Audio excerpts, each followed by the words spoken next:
आपके पाठ से संबंधित कुछ और प्रश्नोत्तर इस वीडियो में दिए गए हैं, जिन्हें सुनना है और कॉपी में लिखना है। कौन तुम संस्कृति जलनिधि तीर तरंगों से फेंकी मणि एक, कर रहे निर्जन का चुपचाप प्रभा की धारा से अभिषेक। ये पाठ की आरंभिक पंक्तियां हैं, जिसमें श्रद्धा हिमालय के एकांत क्षेत्र में बैठे हुए मनु से प्रश्न करती है कि तुम कौन हो, जो इस संसार रूपी सागर के किनारे पर फेंकी हुई मणि के समान, संसार रूपी सागर की लहरों द्वारा फेंकी हुई मणि के समान इस निर्जन स्थान पर बैठकर अपनी आभा से इस स्थान की सुंदरता को बढ़ा रहे हो, यहाँ की चमक को बढ़ा रहे हो, प्रकाशित कर रहे हो अपने तेज से। मधुर विश्रांत और एकांत जगत का सुलझा हुआ रहस्य। कौन हो तुम, जो मधुर स्वभाव के दिखते हो, थके हुए और एकांत भाव से संसार के सुलझे हुए रहस्य के समान यहाँ बैठे हो। एक करुणामय सुंदर मौन और चंचल मन का आलस्य। ऐसा लगता है कि जैसे मौन स्वयं करुणामय मौन, करुणा से भरा हुआ मौन स्वयं रूप धारण करके और चंचल मन आलसी होकर बैठ गया हो। तो इसके प्रश्न लिखे हैं यहाँ पर। उपर्युक्त पद्यांश के शीर्षक और कवि का नाम लिखिए। शीर्षक श्रद्धा मनु और कवि का नाम जयशंकर प्रसाद है। अगर संदर्भ पूछा जाए तो आप लिख सकते हैं। रेखांकित अंश की व्याख्या ऊपर बता दी है। पंक्तियों में कौन किसका परिचय पूछ रहा है। श्रद्धा मनु का परिचय पूछ रही है। कौन अपनी कांति से वीराने को शोभायमान कर रहा है। मनु अपनी कांति से वीराने को शोभायमान कर रहा है। प्रभा की धारा से अभिषेक कौन सा अलंकार है, तो रूपक अलंकार है यहाँ पर। ये प्रश्न के उत्तर दिए गए हैं।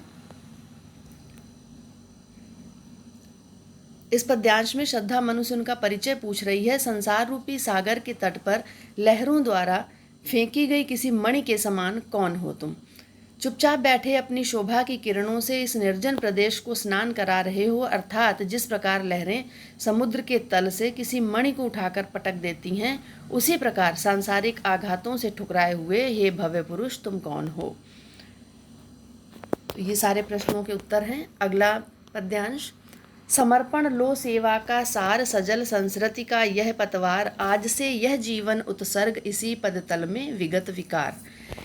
इन पंक्तियों में आपने पाठ में पढ़ा कि श्रद्धा मनु से कहती है कि तुम मानवता को सफल बनाने के लिए, समृद्ध बनाने के लिए, मानवता की बेल को आगे बढ़ाने के लिए ईश्वर ने तुम्हें जीवित छोड़ा है, तो तुम ईश्वर के उद्देश्य को पूरा करो और इस उद्देश्य में मैं तुम्हारे साथ हूँ। मैं तुम्हारी संगिनी बनकर पतवार की तरह तुम्हारी जीवन नौका को आगे बढ़ाऊंगी। तो व्याख्या दी है यहाँ। श्रद्धा मानवता को सफल और समृद्ध बनाने के लिए मनुष्य के समक्ष आत्मसमर्पण करती है।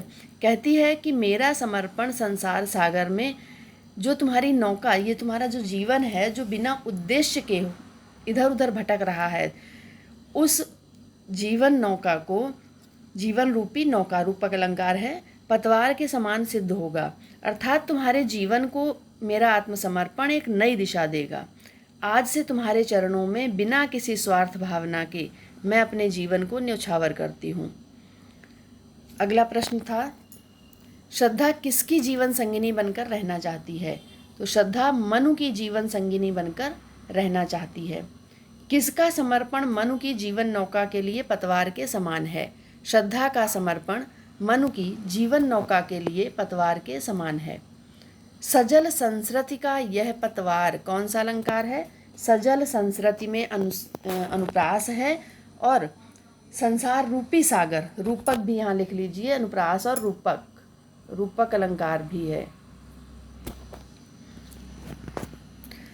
अगला है, डरो मत हे अमृत संतान, अग्रसर है मंगलमय वृद्धि, पूर्ण आकर्षण जीवन केंद्र, खिंची आवेगी सकल समृद्धि। ये सभी पंक्तियाँ आप पढ़ चुके हो पाठ में। फिर से व्याख्या इनकी देख लीजिए। पहला प्रश्न संदर्भ का है। दूसरा, प्रसाद जी के कामायनी महाकाव्य की नायिका श्रद्धा निवृत्ति पथ, निवृत्ति पथ क्या है कि इस जीवन को आगे बढ़ाने की दिशा, मुक्ति की ओर ले जाने की दिशा पर अग्रसर मनु क्या है। मनु मोक्ष चाहते थे संसार से, वो मुक्ति चाहते थे, वो प्रलय के बाद जीवित नहीं रहना चाहते थे। तो निवृत्ति के पथ पर जो मनु बढ़ रहे थे उनको प्रवृत्ति पथ अर्थात जीवन पथ पर सांसारिक पथ पर लाने का प्रयास करती है। वो चाहती है कि मनु संसार में रहकर ईश्वर के उद्देश्य को पूरा करें। मनु ने संसार को निराशा से भरा और जीवन को उपायहीन मान लिया। श्रद्धा उनमें जीवन के प्रति उत्साह भरती हुई कहती है, तुम कभी न मरने वाले देवताओं की संतान हो, अतः भयभीत क्यों होते हो? तुम्हारे सामने मंगलों की भरपूर वृद्धि है, तुम उसे पाने का साहस करके तो देखो। तीसरे प्रश्न का उत्तर है मनु ने। किसने? मनु ने संसार को निराशा, मनु ने जीवन को क्या मान लिया? मनु ने संसार को निराशा से भरा, जीवन को उपायहीन मान लिया। श्रद्धा मनु को किसकी संतान बताकर उत्साहित करती है? कभी न मरने वाले देवताओं की अमर संतान।